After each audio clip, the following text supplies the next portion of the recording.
एक भक्त हुए, उनका नाम था प्रयागदास। वो जनकपुर में उनका जन्म हुआ। तो जब जन्म हुआ तो वो थोड़े से बड़े हुए, अपने मित्रों के संग खेलते थे। तो एक दिन एक मित्र की बहन आ गई। तो उसका मित्र बोला मैं घर जा रहा हूं। बोले किसके साथ जाएगा? बोले मैं अपनी बहन के साथ जाऊंगा। तो बहन क्या होती है? बोले अरे जैसे भाई होता है वैसे बहन होती है। तो बहन को देखकर के प्रयागदास के मन में आया कि मेरी बहन कौन है। तो अपनी मां से जाकर के पूछने लगे, मां, छोटा सा बालक, मेरी बहन कौन है? मां ने कहा तेरी बहन है, कोई है? कौन है? रोज पूछता मेरी बहन कौन है, मेरी बहन कौन है। एक दिन उनकी मां ने पकड़ करके बिठाया। बोले पूरे दिन पूछता रहता बहन बहन बहन। अरे तेरी बहन सिया जी हैं, सीता जी तेरी बहन है। सीता जी मेरी बहन है? बोले हाँ, जनक नंदिनी सीता जी तेरी बहन है। बोले सीता जी मेरी बहन है तो फिर मेरे जीजा जी? बोले रघुराम जी तेरे जीजा जी हैं, राघव तेरे जीजा जी हैं। अब तो महाराज जब से उसको पता चला सीता जी मेरी बहन, राम जी मेरे जीजा जी, तब से रोज अपनी माँ को बोलता मैं अपनी बहन से मिलना चाहता हूँ, मुझे अपनी जीजा जी से मिलना है, मुझे बहन से मिलना है, जीजा जी से मिलना है, रोज कहता है। थोड़ा सा बड़ा हुआ जब प्रयागदास, तो उनकी माता जी ने कहा कि तू बहुत जिद करता है, बहुत हट करता है, चल जा अयोध्या जा। अयोध्या में रहती है तेरी बहन और तेरे भैया और तेरे जीजा जी राम जी, चला जा जा। अयोध्या के लिए जाने लगा। तभी रास्ते में पता नहीं किसी ने उसको समझाया, अरे बहन के घर खाली हाथ नहीं जाते, कुछ लेके जाते हैं। तो लौट के आ गया, माँ मैं बहन के घर, सिया जी के घर खाली हाथ कैसे जाऊं? कुछ तो बना के दो, बहन के लिए कुछ तो लेके जाऊं। माँ भी मनी मन सोचने लगी कितना सीधा है, कितना भोला है मेरा बेटा।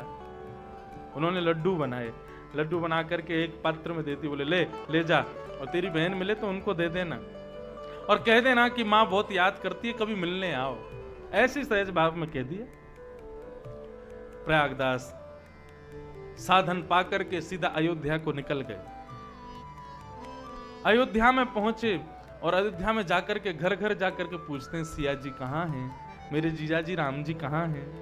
सब उनकी बातें सुन करके हंसने लगे। बोले अच्छा तेरी बहन है सिया जी? बोले हाँ मेरी बहन। और राम जी तेरे जीजा जी? बोले हाँ। बोले तूने शादी में आकर के कुछ किया था क्या, कन्यादान वगैरह? बोले नहीं, मेरा तब जन्म नहीं हुआ था जब उनकी शादी हुई थी। तेरे माता पिता ने किया था? बोले नहीं, मेरे माता पिता का भी जन्म नहीं हुआ था जब मेरी बहन की शादी हुई थी। और इतने सीधे, इतने सहज, सिया जी को अपनी बहन मानते।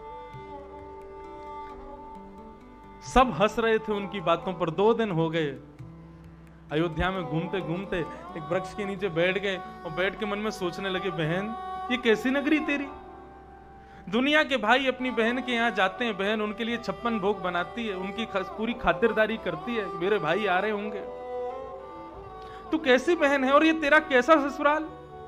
तेरा भाई इतने साल बाद मिलने के लिए, पहली बार अपनी बहन से मिलने के लिए आया यहाँ पर, कोई मुझे तेरा सही पता नहीं बता रहा, सब मुझसे सुनकर के हंस रहे हैं कि तू मेरी बहन है, ये कैसा संबंध मेरा तेरा? ऐसा कहकर के प्रयागदास जी रुदन करने लगे।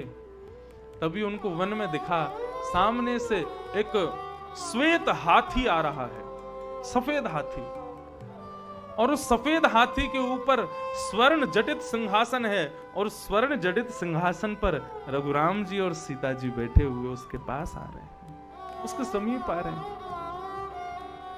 जैसे ही वो हाथी सामने आकर के खड़ा हुआ, ऊपर की ओर देखने लगा और देख करके बोला, आप जरूर मेरी बहन सिया जी और मेरे जीजा जी राम जी हैं। इतने में ही हाथी बैठ गया, दोनों उतर करके आए, आकर के प्रयागदास को अपने हृदय से लगाया। सीता जी अपने साथ खूब सारी सामग्री लेकर के आई थी, उस सामग्री को वहीं खोल करके अपने हाथों से अपने भाई को खिलाने लगी। प्रयागदास के नेत्र सजल हो गए, आनंदित हो गए, इस कृपा का अनुभव करने लगे। तत्पश्चात खूब देर बैठे रहे और बैठने के बाद में फिर एक पात्र लिया और कहा, बहन ये माँ ने आपके लिए बना के भेजा है और माँ प्रतीक्षा कर रही है कि आप कब आओगे उनसे मिलने। सीता जी उसके उस प्रेम भाव में, उसके उस सहज भाव में इतनी मोहित हो गई, इतनी आनंदित हो गई, इतनी ज्यादा उत्साहित हो गई, भैया मैं शीघ्र आऊंगी, आप जाकर के माँ को बता देना। और ऐसा कहकर खूब देर रह कर के साथ में रघुराम जी और सिया जी उस पुनः अपने आसन पर बैठ कर के हाथी के साथ पुनः लौट के चले गए। प्रयागदास लौट करके आया, घर पर आकर के नृत्य करने लगा, नाचने लगा, गाने लगा, आनंदित होने लगा। मैया ने पूछा, अरे इतना नाच क्यों रहा है, क्या हो गया? अयोध्या गया था, क्या देख करके आया? उसने कहा, माँ मैं बहन से मिलके आया, सिया जी से मिलके आया, जीजा जी राम जी से मिलके आया, उन्होंने अपने हाथों से मुझे 56 भोग खिलाए, मैंने आपके बनाए हुए लड्डू भी उनको प्रदान किए। पूरी बातें बताने लगा। माँ को लगा ऐसे साधारण किसी घर के परिवार के किसी व्यक्ति ने और अपने आप को सिया जी राम जी बता के इससे सेवा ले ली होगी, अब ये बेचारा इसको कहां मिलेंगे राम जी और सीता जी। परंतु जैसे ही उसने वर्णन किया कि मां एक श्वेत हाथी पर बैठकर के स्वर्ण जड़ित सिंहासन पर बैठकर के दोनों पधारे, जब ये बात सुनी तो ये बात सुनकर के उनके मन में आया कि मेरा पुत्र झूठ नहीं बोल सकता, निश्चित इसको दर्शन हुए होंगे। जब रूप का वर्णन किया, दोनों से उत्पन्न होने वाली सुगंधी का वर्णन किया, उन सब भावों का वर्णन करते हुए प्रयागदास ने बताया, माँ मेरी बहन ने जो प्रसाद मुझे पवाया उसमें से थोड़ा मैं बचा के लाया हूं आपके लिए, आप भी पाके देखो। वो थोड़ा सा प्रसाद जैसे उस माँ ने पाया, उसका स्वाद लेते ही वे अंतर्ध्यान मतलब जैसे अपने अंतर्निष्ठ भाव में प्रवेश कर गई हूं, और तभी उनके नेत्र बंद हुए। नेत्र बंद होते ही श्री रघुनाथ जी और किशोरी जी का अंतर हृदय में दर्शन होने लगा। अपने पुत्र को हृदय से लगाया, बोले बेटा मैंने तो ऐसी सहज ही बता दिया था कि वे तेरे जीजा जी और बहन हैं, लेकिन तूने इतनी श्रद्धा से इतने प्रेम से उनको अपने जीजा और बहन के रूप में स्वीकार किया कि वे वास्तव में तेरी बहन बन गई हैं, वास्तव में तेरे जीजा जी बन गए। कितने कृपालु हैं ठाकुर जी।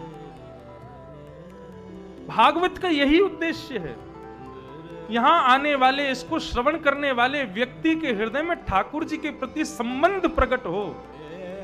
बंधुओं एक बात ध्यान से सुनना, विश्वास, संबंध और समर्पण, भक्ति में ये तीन चीज बहुत जरूरी है। पहला तो भगवान पे विश्वास करो। हम लोगों के अंदर अविश्वास बहुत जल्दी आ जाता है। यदि हमारी अनुकूल भगवान ने सब लीला कर दी तो भगवान के प्रति विश्वास, और एक भी चीज यदि हमारे हृदय के प्रतिकूल हो गई तो भगवान से सबसे पहले अविश्वास होगा। कोई भगवान नहीं होता, 2 मिनट में अविश्वास हो जाता है। अविश्वास नहीं, सबसे पहले भक्ति की धारा है विश्वास। भक्ति की दूसरी धारा है भगवान से कोई संबंध बनाओ। यहां पर जितने भी लोग बैठे हैं, आज ही निश्चय कीजिए आपके पास कौन सा संबंध नहीं है। बेटा नहीं है, क्यों नहीं है? हुआ नहीं, इसलिए नहीं है। बेटा इसलिए नहीं है क्योंकि ठाकुर जी कह रहे हैं मैं ही तेरा बेटा हूं, मैं किसी और को नहीं भेजूंगा, तू मुझे ही पुत्र मान। बेटी नहीं है तो किशोरी जी ने बेटी इसलिए नहीं दी कि किशोरी जी चाह रही हैं तू मुझे ही बेटी मान। भगवान जीवन में जिस वस्तु का अभाव देते हैं ना, उस अभाव के स्थान पर भगवान को ही विराजमान कर दो। और सबसे ज्यादा अभाव किसका है? सबसे ज्यादा अभाव है सखा। हमारे मित्र नहीं मिलते आजकल। भगवान को अपना मित्र मानो, भगवान को अपना सखा मानो। लोग मुझसे पूछते हैं महाराज जी हमको क्या नियम करना चाहिए, हम रोज सुबह उठ के क्या कैसे पूजा करें, कैसे? कुछ मत करो, एक चीज मान लो बस। क्या? जैसे हम अपने अति प्रिय से अपने मन की सारी बात कहते हैं ना, कुछ मत करो, कोई वंदना नहीं, कोई स्तुति नहीं। अपने घर के ठाकुर जी के संग कमरे में बिल्कुल चटकनी लगा के अकेले बैठ के, और जैसे हम किसी अपने से बात करते हैं ना, ऐसे ठाकुर जी से चर्चा करो। घर के कुछ लोग 2-4 दिन आपको पागल कहेंगे, घर के कुछ लोग आपको 2-4 दिन कहेंगे इसकी बुद्धि फिर गई है, भगवान से बात करते हैं अकेले में। लेकिन बंधुओं आप रुकना मत, आप चूकना मत, आप करते नहीं। ठाकुर जी से रसिक प्रीतम हित चित्त की बातें गिरधारी जी सो कहिए, ये भक्ति का सिद्धांत है। अपनी चित्त की बातें, अपने मन की बातें, अपने हृदय की बातें ठाकुर जी से कहो, ठाकुर जी को सुनाओ। कुछ अच्छा होवे तो सुनाओ, कुछ बुरा होवे तो सुनाओ। 1 दिन, 2 दिन, 3 दिन, 1 महीना, 1 साल, 2 साल, 3 साल, 5 साल। कभी तो ऐसा होगा कि जब तुम बोलोगे तो सामने से ठाकुर जी प्रति उत्तर देंगे, ठाकुर जी भी बोल पड़ेंगे।